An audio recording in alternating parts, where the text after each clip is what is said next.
Salut à tous et bienvenue sur la ferme du mineur. Aujourd'hui on va parler de livret d'épargne et on va parler de Binance. C'est tout de suite.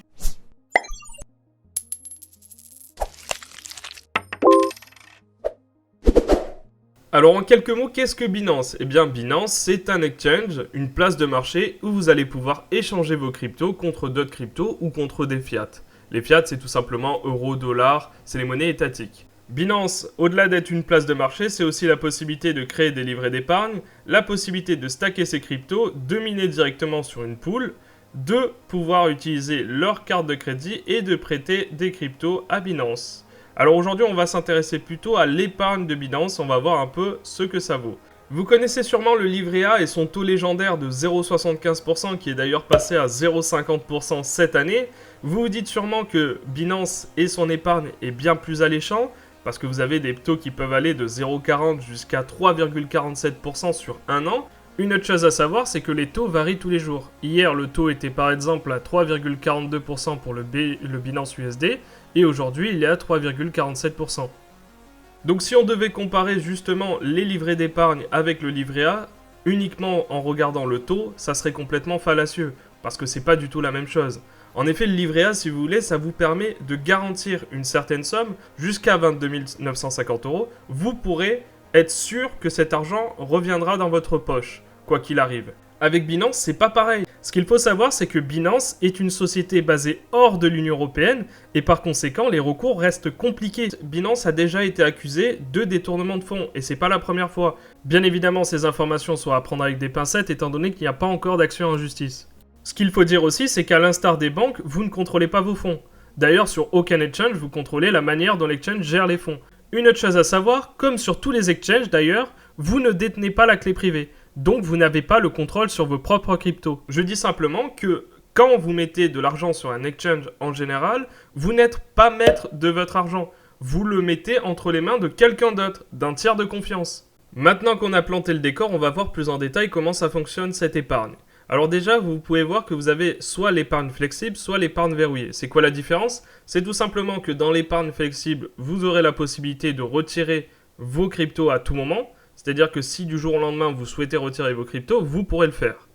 L'épargne verrouillée, c'est que vous allez mettre vos cryptos, vous allez les mettre pendant un certain nombre de jours. Là, par exemple, vous avez 7 jours, 14 jours, 30 jours, 90 jours. Ce qui veut dire que pendant cette période-là, vous ne pourrez pas toucher à vos cryptos.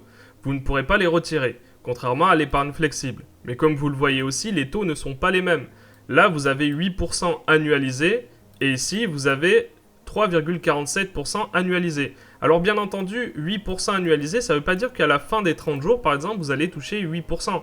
Ça veut tout simplement dire que vous allez toucher au prorata du nombre de jours 8%. Si on fait un calcul très simple, c'est facile. Vous avez par exemple 100 USD. Si vous les aviez mis pendant un an, ça aurait fait 7,85 d'intérêt. Ces 7,85 d'intérêt, vous les multipliez par 30 et vous les divisez par 365. Et vous obtenez 0,64 BUSD. Donc ça, c'est ce que vous allez toucher à la fin. C'est-à-dire à la fin des 30 jours, vous aurez en plus des 100 USD, 0,64 BUSD. Je sais que c'est pas faramineux, mais c'est déjà ça. Une fois que vous aurez souscrit un livret d'épargne, vous le verrez apparaître dans Actifs, juste ici. Et vous verrez apparaître ici ce que vous avez comme livret d'épargne. Donc là, vous pouvez voir que j'ai un livret d'épargne BUSD, donc Binance USD. Vous pouvez voir ici le taux annuel de 3,47% et la possibilité de me rembourser à tout moment. Étant donné que c'est une épargne flexible, je peux me rembourser à tout moment. Si je fais rembourser et que je fais max, je récupère ma somme, je peux choisir soit un remboursement rapide. Dans le cas où vous avez moins de 50 millions sur la plateforme, on vous remboursera tout de suite. Dans le cas contraire, vous pourrez avoir un remboursement standard et on vous rembourse le lendemain. Vous faites j'ai lu et j'accepte, hop, et vous faites confirmer le remboursement. Donc maintenant qu'on a vu l'épargne de Binance, on va s'intéresser maintenant au stacking. Alors le stacking, ça n'a rien à voir avec l'épargne. En effet, vous n'allez pas prêter cet argent à quelqu'un.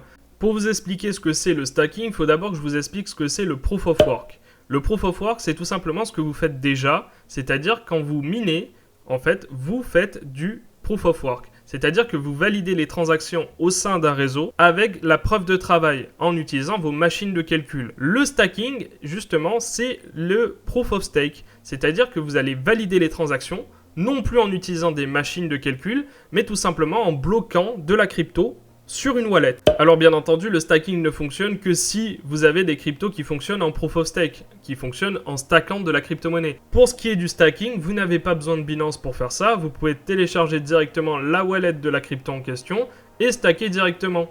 Surtout que le stacking, contrairement au masternode, ne demande pas de compétences particulières. Pour vous montrer que le stacking c'est simple à mettre en place, je vous le montre par exemple sur Neo. Donc vous pourrez le faire sur toutes les wallets de stacking, vous aurez juste à télécharger la wallet et ensuite vous créez votre wallet, vous mettez une passphrase. Pour Neo c'est extrêmement simple car il suffira de laisser les Neo sur la wallet pour commencer le stacking. Et vous verrez donc que pour la plupart des cryptos qui sont en stacking, eh bien c'est extrêmement simple, vous avez juste à télécharger la wallet et hop, vous pouvez tout simplement stacker. Voilà, la vidéo est maintenant terminée. Si vous avez aimé, n'hésitez pas à mettre un like, n'hésitez pas à vous abonner si ce n'est pas déjà fait, et on se retrouve pour une prochaine vidéo. Ciao!